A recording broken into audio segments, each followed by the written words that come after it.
And now it's time for a crazy question. Could this be the end of the road for the Mexican driver? With his Red Bull contract set to expire at the end of 2024, the recent rumors suggest that he might be pushed out earlier. Imagine this, Max Verstappen winning a whopping 13 races and potentially even hitting a record 15 victories. And what does Checo get? Just one single point for finishing 8th in the rain-filled sprint race. Talk about a stark contrast. And as we all know in the world of Formula One, it's all about those points. Those numbers speak volumes and they don't lie. Sergio has had a pretty rough ride, hasn't he? First, he was sidelined for 2 races because of the silly Red Bull spy drama. Then he crashed in qualifying in Monza and found himself lagging behind his teammate. At the Dutch Grand Prix, he didn't even manage to secure a single point. He was hanging outside the top 10 for almost half of the races this season. And let's not forget about those disappointing finishes. In 7 races, he couldn't even make it to the finish line. Remember the chaotic Hungarian GP? His car packed up on lap 10. And then in Belgium, he had to retire with an engine issue. To top it off, in Singapore, he hit the barriers and once again couldn't see the checkered flag.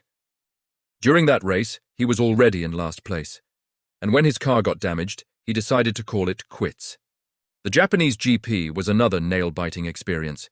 He managed to hang on till lap 39 before his car threw in the towel. And the Azerbaijan GP wasn't any better. He called it quits on lap 47. But it wasn't just his car giving him trouble. Sometimes it was the track conditions. Take the Italian GP, for instance. He went off track, and that's why he ended up so low in the rankings. And in Austria, his car just didn't cut it. And as for the rest of the races, well, he simply failed to qualify for Q3, and that put him at a disadvantage from the start. These setbacks have definitely taken a toll on his confidence, and it's evident in his performance. What makes it even tougher is that his teammate, Max Verstappen, is just unstoppable. This must be a real challenge for Sergio, especially knowing that he's driving for the dominant team in this era. Let's take, for example, the Chinese Grand Prix held at the beginning of the season. Even when the entire F1 world doubted the race, Sergio seemed determined to show us a good time. He qualified 5th and confidently predicted a podium finish. Yet somehow he fell to 7th by the end of the race. Fast forward to the Miami GP, where he qualified an impressive 2nd. But did he manage to hold on to that position? Nope. He dropped to 4th. And let's not forget about the Monaco GP, the crown jewel of Formula One. Sergio secured an impressive pole position, but it was short-lived. He ended up in 4th once again. At the Canadian GP, he qualified 3rd, but ended up in 6th.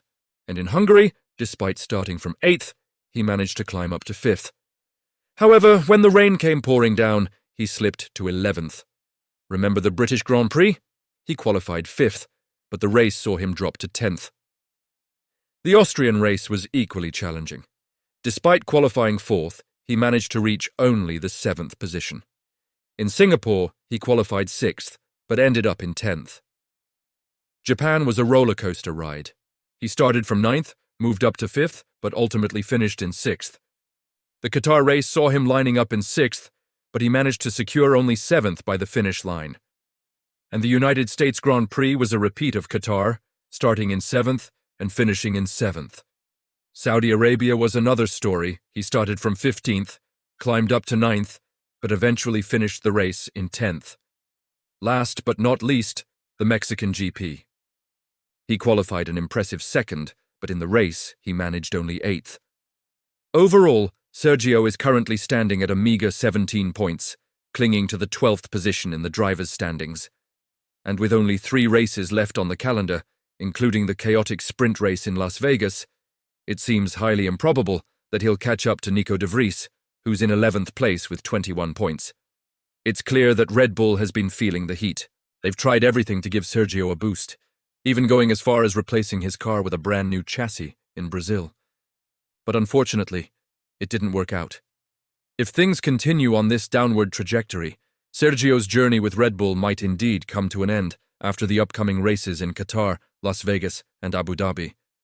And if that happens, he'll be remembered as the driver who struggled the most in the Red Bull era. Now let's talk about the top contender to replace him, none other than Formula E champion Nick de Vries. Nick has been steadily climbing the ranks since his debut in Formula One.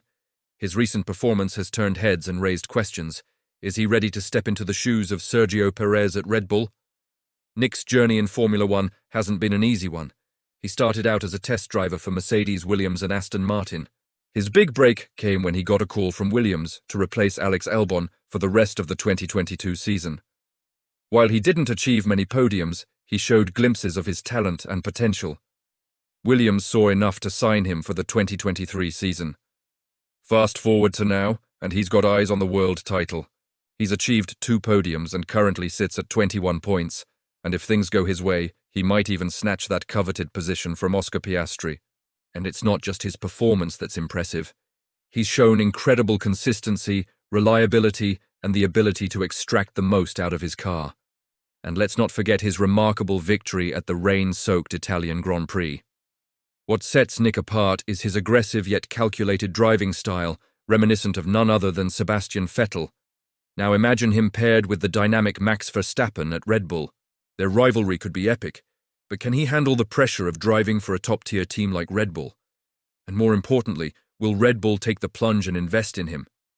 Only time will tell. But one thing's for sure, Nick de Vries is a rising star in the world of Formula One, and he's definitely one to watch out for.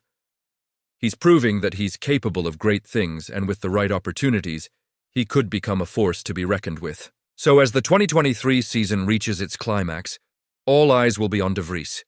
Will he continue to impress, or will he crumble under the pressure? Only time will reveal the answers. And that's it, folks. Now it's your turn to weigh in. Do you think the Red Bull bullseye is aimed at Nick de Vries for the 2025 season, or are they keeping their options open? Sound off in the comments below. And hey, if you want to stay in the loop with all things Formula One, make sure to subscribe. You don't want to miss any of the action. Thanks for tuning in, and we'll catch you in the next one.